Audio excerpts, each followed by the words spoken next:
Nai-stress o pagod na pagod ka na ba?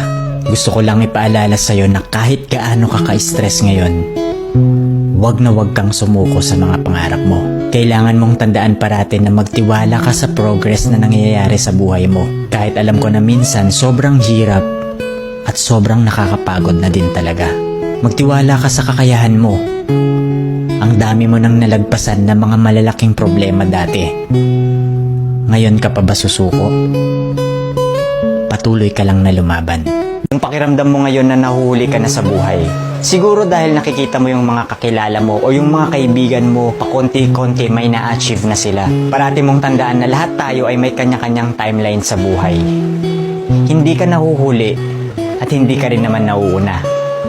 Kung nasaan ka man ngayon sa buhay mo, yan ang lesson at experience na kailangan mong pagdaanan ngayon. Lahat tayo ay may sariling kwento sa buhay na makaka-inspire